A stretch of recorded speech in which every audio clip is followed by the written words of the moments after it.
actually didn't meet Harold until the late 90s when I was working for a company called West Coast Seeds, and we were looking for a piece of property to do a demonstration garden on. And Harold was right away the one to figure out where there was land available owned by the city, and we had a lovely demonstration garden at London Farm for many years.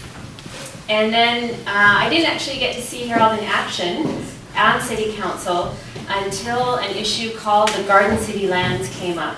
And this was the first issue I got involved with around agricultural land, around the ALR. I'm sure I'm not going to talk too much. Are you going to talk about Garden City Lands? Okay. If we get that machine going. Okay, and we will. We'll get another projector. But just quickly, in 2007, Harold was the lone voice on a council of 9 saying, no, we should not develop this property right in the middle of Richmond. Everyone else thought that the revenues that would come from condo development would be enough to offset the loss of agricultural land. And he went from, and he was the one steadfast person on council who just kept saying no, and eventually it was 2 to 8, or 2 to 6, and then 3, and then finally, in 2009, we actually got a majority of councillors saying no to this development. So seeing Harold in action, for those of you who don't know Harold's family and his history, Harold's family were one of the pioneers in the Lower Mainland. If you know the area of Steveston in Richmond, it's named after Harold's family. And Harold still has a farm right on the edge of Steveston, well, I guess in the middle of Steveston. And if you go on the dike around Richmond, you'll see his cattle. How many cattle do you still have? We've only got about a dozen there, but we've got 150 on total. Yes, most of the cattle is up in Cache Creek. But it's quite a sight to see belted Galway cattle right in the heart of the city of Richmond as you're walking by on the dike. And that's all to Harold and his testament to that farming is important for everyone to see, and that farming in the city is also something that needs to be done. So Harold is actually the longest sitting city councillor in all of British Columbia. He's been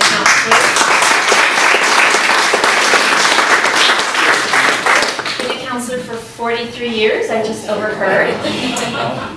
Yeah. And one of the founders of the Agricultural Land Reserve in '72. So he took a break in the middle of being a councillor for Richmond to become an MLA right at the right time when the ALR needed to be put in. So without further ado, I'm going to hand it over to Harold and we'll fix the projection, and then I'm sure we'll get going after that too. I'll start by telling you a little bit more about myself. Actually, the story about the Garden City Lands, and I'm going to talk to you about that if we get the screen going to show you what it looks like. But the interesting part about that is Arzina and the citizens had a lot to do about it as well. Because we had got to the point where we were just 50-50 in getting support. And in the middle of the election campaign, 3 of the opponents looked around and saw everybody in Richmond was supporting saving that farmland, and they switched in the middle of the election campaign. They came over to me one night and said, tomorrow we're going to announce that we're on your side. And they did. And we've been working together ever since. In fact, our council now is basically unanimous in fighting to protect agricultural land in Richmond, so it's been quite amazing. Anyway, I'll tell you a little bit more about myself. I'm actually a practicing geneticist. I graduated from UBC in genetics. In fact, I even taught for a year at UBC when I was an undergrad student. Took the place of the professor who I was a teaching assistant, and my professor was getting on in years, and then I ended up taking over his courses, and we were dealing with genetics and also what we called at that time just natural agriculture. We didn't call it organic because way back then there wasn't much in the way of chemical agriculture. And my family, of course, I've talked to some people here. There's some people settled in this area in the 1800s, 1860s. My family settled there in 1877. And in 1888, we set up the first seed company in British Columbia. And we were the first mail order seed company. And we still produce about 50 varieties of open pollinated seeds that are in our 1888 catalog. So if you want heirloom seeds, we've got them.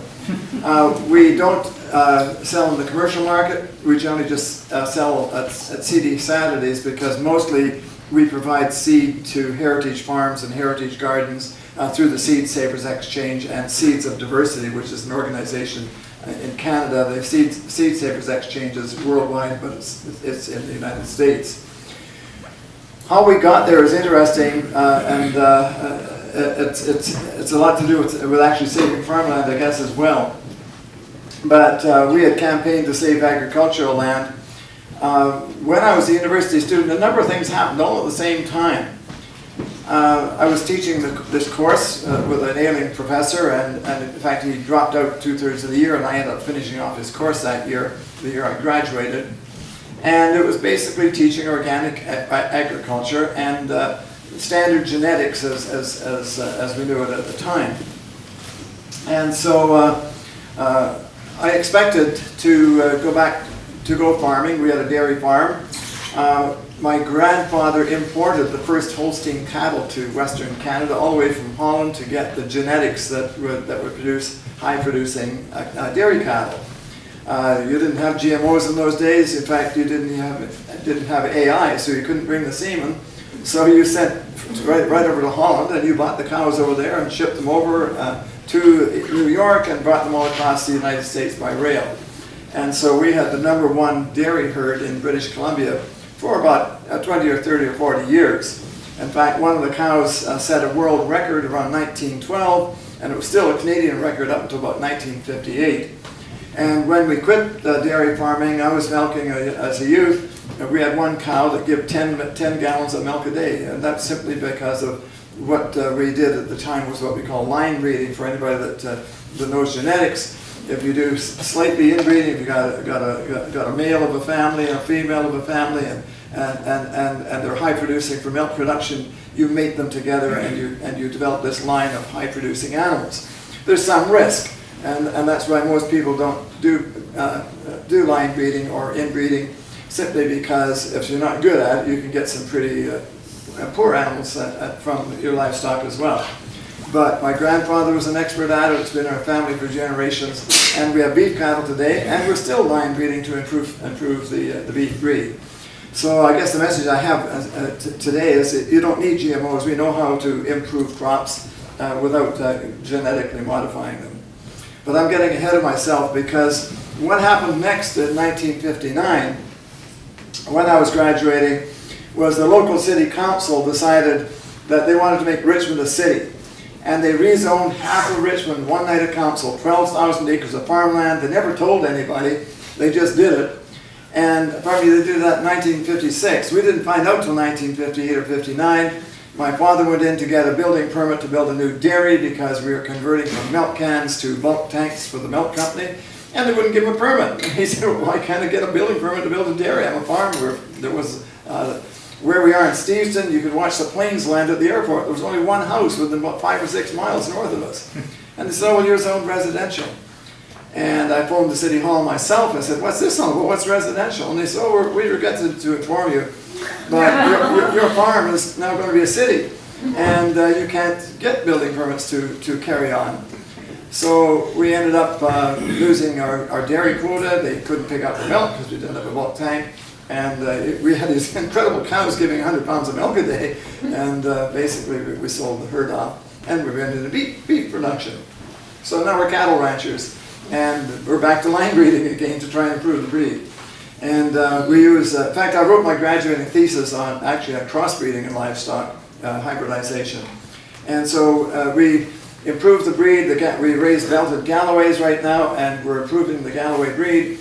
And then we cross them with highly genetically strong Aberdeen Angus, and we have been getting some wonderful, wonderful beef animals from that. So that's what we do. Anyway, that's why suddenly I've gone from saving farmland to talking about GMOs, because we don't really need GMOs. It's interesting that when I was a student as well, that one of my professors, Dr. Rolls, was teaching us soil science. And Dr. Rolls told us as students that the farms that don't adapt to chemical agriculture won't survive. And that's the kind of message we got in the late 50s. We hadn't the green revolution was just starting at that time. Most of the farms were still basically organic. We used rock phosphate, we used seaweed, we used all kinds of different fertilizers, but mostly we rotated our crops. Most farms were mixed farms with cattle, and so you would have cows on pasture, you'd plow the pasture in, you'd grow potatoes, you'd grow vegetables, you'd grow strawberries for a while, and then you would plow it in and you'd plant oats and a cover crop and seed it with clover. Clover being very high in nitrogen and high in protein. For cattle feed, you'd grow hay for a few years, then you'd pasture it, and you'd go back into the rotation. And so all the compost and all the cow manure and everything else went back into the fields, and the fields were very productive. Well, from about 1950 on, with the Green Revolution, what happened was that we got into monoculture, and different farms started growing nothing but corn or nothing but tomatoes. And so we've ended up with heavily fertilizing our fields with artificial fertilizers. Monocultures require a lot more chemical sprays to spray the weeds, because you're not killing off the weeds as part of your rotation. And farmers today, I don't think, and by and large, know how to farm without the chemicals. And so when they come along and invent GMOs that save you from doing the weeding, that's been a wonderful boon to the modern day farmer. To go back and learn how to rotate your crops, how to control your weeds with other methods the way we did before. And a lot of it was chemical, was mechanical. The farmers don't know how to do that anymore, and they don't want to go back. And so there we have the real problem with the GMOs. The problem with the GMOs, however, is that with 50 years of monoculture, our soils are depleted. And one study was done a few years ago on tomatoes, and I grow tomatoes. And they found that analysis that had been made of tomatoes from the 1950s, and a tomato in the store today had half the antioxidants, half the mineral content, half the nutrients of a tomato from 50 years ago. But it was bigger, it was redder, and had a lot more water and a lot more starch. But it wasn't healthier. But because it's bigger and sells well, it's worth more money than probably if a tomato was 50 years ago that isn't quite as big and rosy looking. And so what's happened is that with our crop production, we have over the years been growing these monocultures depending on chemical fertilizers and depending on chemical sprays to keep the weeds down, so that we could carry on to grow one crop year in and year out on the same fields forever and ever. To change all that, we can do it, and I'm hoping we'll get the projector going, because I've got some really neat pictures to show you if we're able to take a look at it later on. One of the things I should say as well, in 1957, at the time I was a student, a Dr. Sverre Petterson, he was the top climatologist in the world, said, and he predicted this, within 50 years, the climate is changing. With 50 years, you're going to see the ice cap melt. He said that in 1957.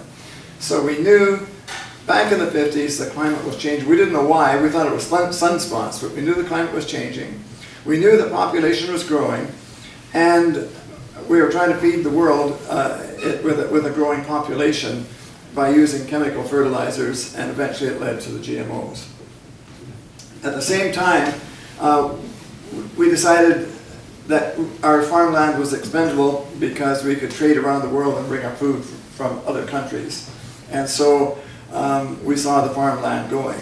And so that's why I got involved in fighting to save the farmland, because we'd been told on our farm that we couldn't farm it any longer, and that we had to go. We had a farm meeting, as a matter of fact, about a couple hundred farmers came, but we didn't know how to fight the government in those days. And eventually, one by one, they all sold and left except ourselves and one other farmer. So out of the 12,000 acres of farmland, about 1,000 small farms, there's only 2 of us left in that part of Richmond. Cherry Lane Farm in North Richmond, and our farm in the Steveston area. Anyway, I got involved, we organized a committee, we went to the NDP, and because it was Social Credit was actually trying to take land out of agriculture in Delta, they had actually expropriated 1,000 acres of farmland for port expansion in Delta. So we didn't see much help there. And we went to the NDP and said, look, we'd like you to do something about saving farmland. And they adopted a resolution at the convention, so I got involved, got elected as an MLA, and went over to make sure they did it. And they did. I remember I was speaking on the legislative steps a couple of weeks ago, and I was on the legislative steps in 1973 when the act passed, and there was a demonstration of 1,000 people out there. It was called Bill 42. And there were hundreds and hundreds of signs saying, kill Bill 42, and kill socialism and communism. They're trying to take us all over. And so it was kind of neat there a couple of weeks ago to see a sign saying, save the ALR rather than kill it. And it was a same size of crowd, just the exact opposite point of view in a 40-year period. That people have come around to the idea that our farmland is not expendable, and that we do have to preserve our agricultural lands. And people are coming around to the same point of view with what we put on the soil. I don't generally talk about GMOs and as a health problem. I don't know that much about it. I haven't looked into the medical part. But I can tell you from an agricultural problem that we're a lot better off without them. Basically, and we're doing this in Richmond.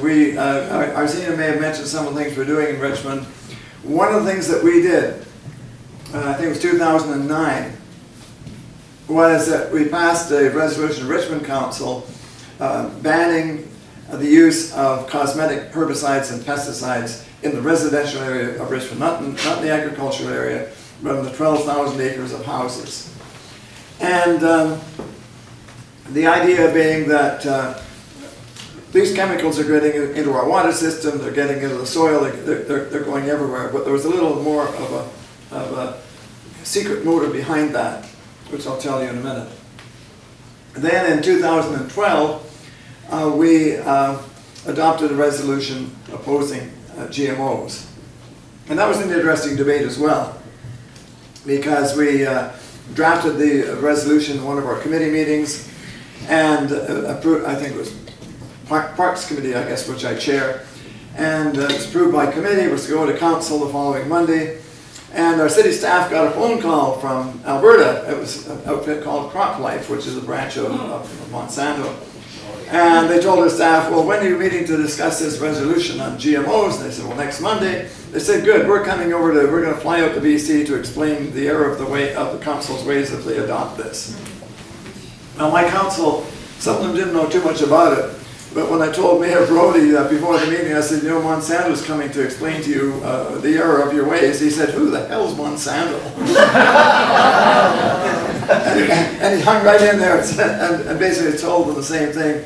You don't need to come here and tell us what to do. And the resolution passed. Well, what came next is really interesting, and this is what's the most exciting part of it. We had started a program in Richmond about 3 or 4 years ago of collecting yard waste and food waste and taking it to what used to be the city dump. It's now run by a company called Harvest Power. About a year ago they built an anaerobic digester, quite a huge dome, and the yard waste and the food waste goes in, and we capture the methane gas which is burned and creates electricity. And then the material that comes out is compost. We have a mountain of compost that's as big as this city block that's building up in East Richmond right now. And we had it tested last fall. There are no herbicides, no pesticides. It is so clean that it's deemed safe to put on organic agriculture and organic farms. And it's all a result of banning the GMOs and banning the herbicides and pesticides in Richmond.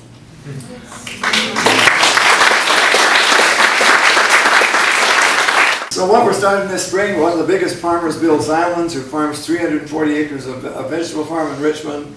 We're starting, and also another farmer who's got a nursery. We're taking some of that material this spring, and we're going to start experimenting as to how we can start incorporating those compost materials from this mountain of compost back into the soils of Richmond again, soils that have depleted simply with NPK for 50 years. Now, Richmond soils, they didn't go into monoculture, so there has been crop rotation. But still, when you're simply putting on NPK and no trace minerals and no manures and no composts, the soil is not getting the microbial activity that it would otherwise. And so we're starting this spring with an experiment to see what levels of this compost we can work into the Richmond soils. And so what we're intending to do is to bring those soils back to what they were like 50 years ago, before we went into chemical agriculture and before we went into GMOs. Because we were getting the same kind of high crop production before all these things happened. As a matter of fact, one of my friends when I was a youth in the 50s in Richmond was declared the world potato king. And he was just using natural fertilizers. He wasn't using any of this fancy stuff at all. He had the top production of potatoes in the world, just simply by rotating crops and incorporating, they had a dairy farm putting manure in the soil. And so we're looking at ways now of getting back to that kind of agriculture where we're using the natural methods of growing crops rather than the chemical methods.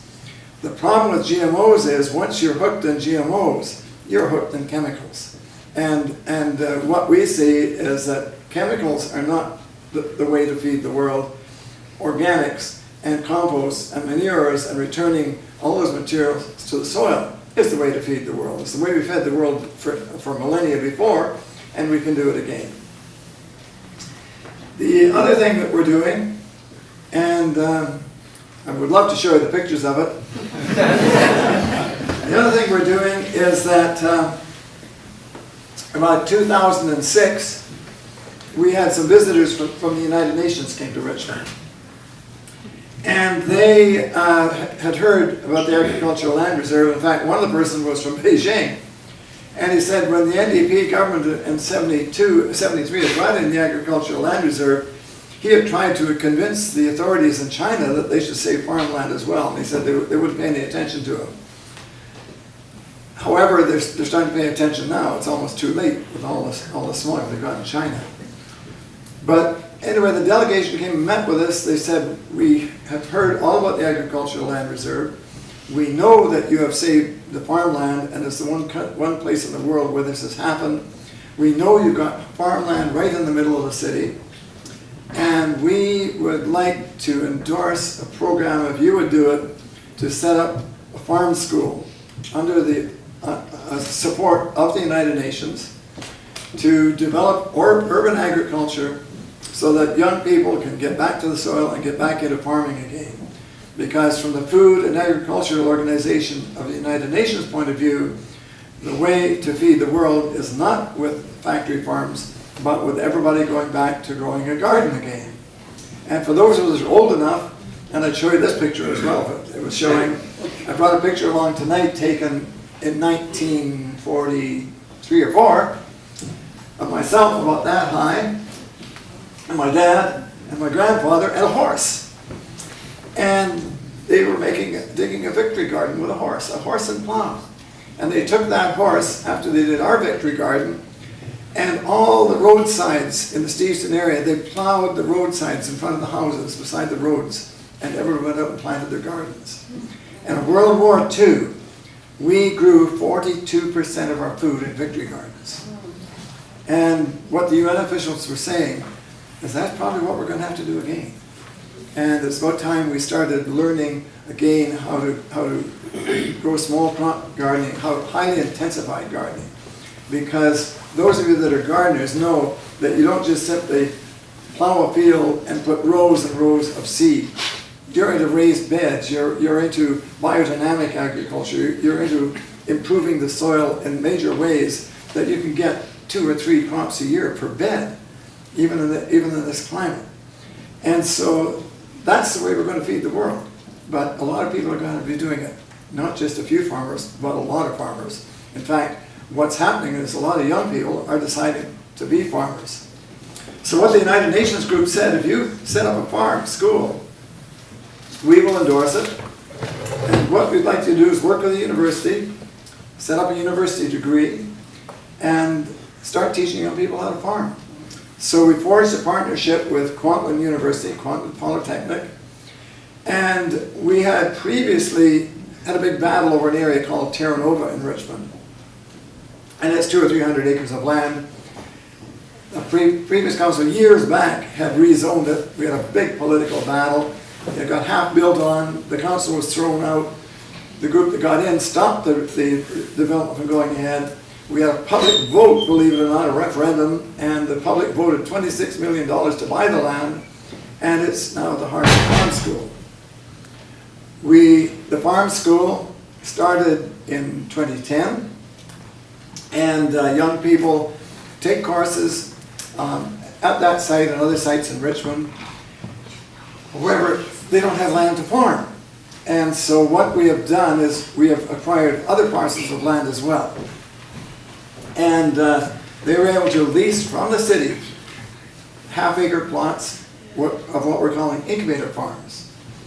And they will be allowed to do that for 3 or 4 years, and then they have to go and find land themselves to lease or rent or buy and become regular farmers, if they so choose. I mean, after an incubator farm for several years, they may say, hey, that's not for me, and they'll go do something else.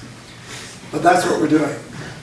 For those of you that know Richmond, and how many have ever heard of Bill Vandersam and Fantasy Gardens?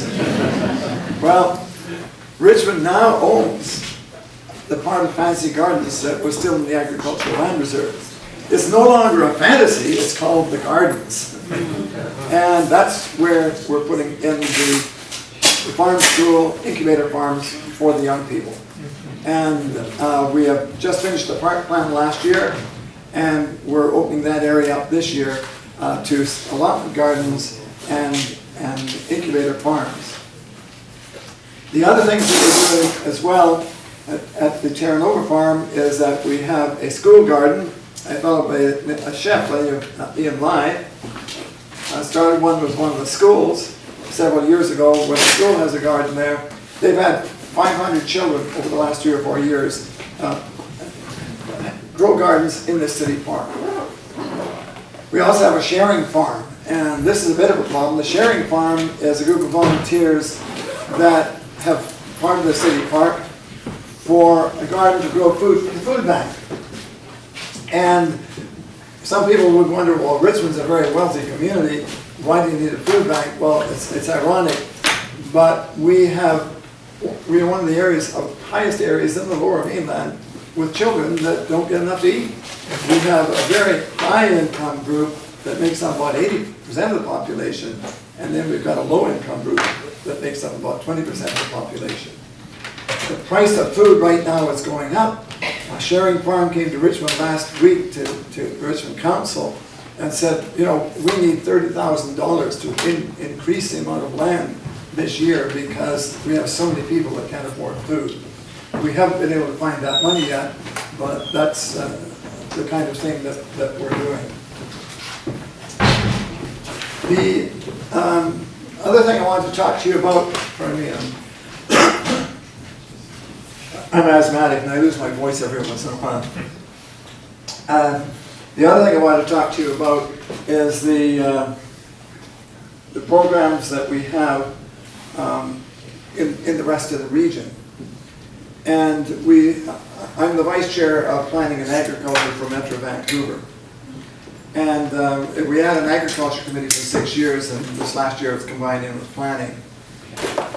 And our agriculture committee 6 years ago initiated a study, and I've got it here somewhere, through the BC Minister of Agriculture, and asked them to tell us what the future needs were for the people of British Columbia. And the report we got back was quite startling to us. Most other people had probably never heard of it. And what they said was that by 2025, the way, not the climate is changing, but the way our population is growing, and the way the world distribution of food is somewhat unfair, that we should be looking to increase the amount of land that we have in production in the Fraser Valley and on Vancouver Island by 90,000 hectares of irrigated farmland. Farmland like some of the land you've got around here. That's 240,000 acres. And they said we need to increase our range lands, our class 5 and 6 lands, unirrigated lands, by by 1 million acres if we want to feed our population. And I was talking to you about farm school. Actually, in 1919, this is one of the schools in Richmond. Everybody grew a garden, and I didn't mention this, however, one of the other things that we're doing at the Terra Nova area and through all the schools in Richmond, we've got a program called Farm to School or Farm to Cafeteria, where at the schoolyards, the kids are starting to learn how to grow their own food. And at one of the schools, Dixon School in Richmond, they had an interesting occurrence. The kids were bringing lunches to school, they weren't eating them, and they were throwing them in the garbage. And the teacher wanted to teach them a lesson about, well, you're wasting food. So they put all the food into a tub and added some worms to it. It all went moldy and fermented, and they started a worm farm. And so the teacher then said, well, what are we going to do with all this compost we created? And one of the kids said, well, why don't we plant a garden? So a couple of retired city workers built them a couple of raised bed boxes, and right on the blacktop area where the kids played, and they put their worm compost into this garden and grew some plants. Well, the school board had a real problem. There was a leaky roof, and it's going to cost them thousands of dollars to dig up drains, and because the drains were plugged, because of the and that's why the roof the drains in the roof were plugging. So instead of that, they set up a big cistern and they collected the water for the garden. So it solved the problem for the school board. The kids got the garden. And every fall now they have a big party, and I get invited to it as they cook up a meal for parents and friends from the stuff that's grown in this garden using the water from the roof and the original creatures that were in the worm garden. Anyway, it's nothing new. There we are back in 1919. And every school used to have their own garden, and this was actually, it was home economics that apparently this class, but it had both boys and girls in there planting the garden. And some of my own family members, it's a family picture, they're in there somewhere.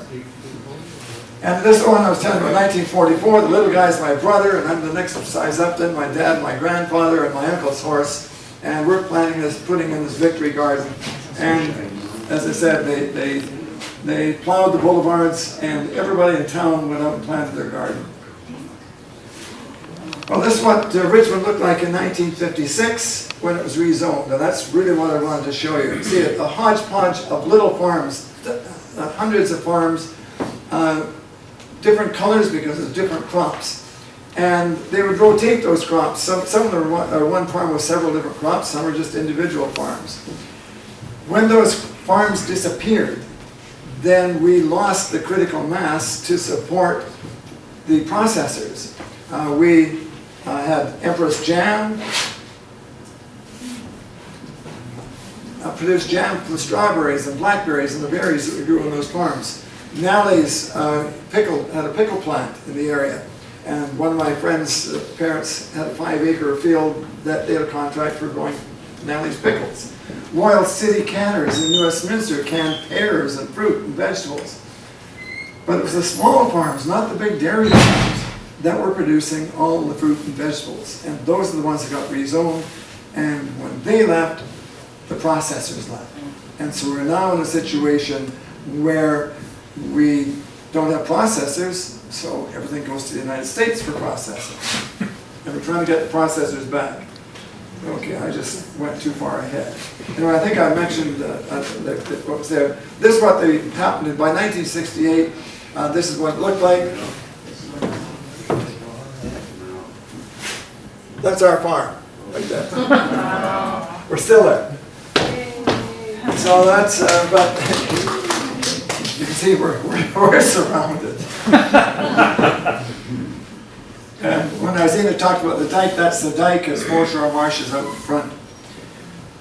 But that wasn't enough, actually, because in 1968, when this picture was taken, and that's when I got elected to Richmond Council, I got to the point where I couldn't take it any longer. Imperial Oil decided they're going to shut down the Ioko plant in Burrard Inlet, where they bring the oil in and out of Vancouver, and they were going to put it right next to our farm. They bought all this land. That's our fence line. They were going to move Ioko in next door. So that's when I ran for Richmond Council and got elected. And the difference was, it was a local issue. The council was wishy-washy, some were for and some were against, and eventually got the whole council decided, no, we wouldn't allow Oka to come in. And the area wasn't zoned, it was called undetermined reserve, so they zoned the area for agriculture at that time, and also for fish and wildlife, because it's outside the dikes. And that's where it is today. This also happened in 1969. There was a study done in the Fraser River. This is in Delta and Richmond, and you can see those big black areas. They were going to put a huge port outside the dikes, and the Minister of Industry for British Columbia, Ken Kiernan, said we're going to have a port all the way from the Roberts Bank Superport, which is here, all the way to Hope. And so when the NDP got elected in 1973, all of that ended. And it has been dormant until now. And you've all heard about the core review, and I gather there was a meeting here a week ago about the core review. The core review was done before the election because in Richmond and Delta and all the way through BC, and you probably have it here, people are putting landfill on farmland. Quite often, if you're near Vancouver, they dig a hole for a big building, and it's a lot of terrible hardpan. They want to get rid of it. They go and take the topsoil off a farm, put the hardpan in, put the topsoil back on and hide it, and then sell it to somebody else who thinks they can farm it, and they can't. I had one friend who bought a farm like that. He built a greenhouse and got things going in the greenhouse, then he went out in the spring to plow the field, and he put his plow in, and it was all garbage, plastic, everything was all hidden. That's what's been going on. So anyway, this proposal was put to an end in 1973 with the Agricultural Land Reserve. And when we asked for money to fight the illegal field going on farmland before the last election, the provincial government agreed, and they put $3 or $4 million into the Agricultural Land Commission to hire people to agrologists to go around and check what kind of stuff's being dumped on the farmland. That was before the election. Then after the election, they said we're going to do the core review all over again. And I made a comment, I said, well, they want to do the Site C dam, they want to build a couple of pipelines across BC, and they want to bring back this port plan. Somebody else called me up and they said, yeah, they want to frack the farmland. I said, what the heck's that? So Pat Pym wants to frack the farmland. I said, well, frack Pat Pym. I didn't know what he was talking about, but I know what fracking is now. And that's what they wanted to do. So they announced the core review, and some of us complained and said, you're gutting the LR. They were going to put the Land Commission in the north under the Oil and Gas Commission, and provincially it was going to be under, I guess, the Ministry of something or other.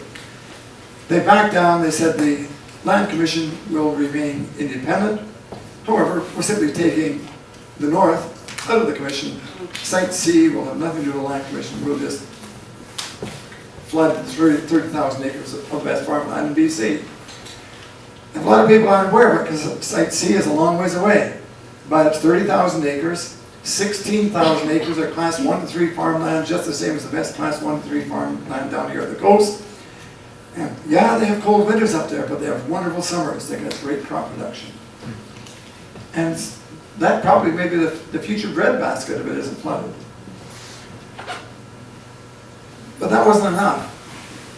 I was worried that they really wanted to bring this port plan back.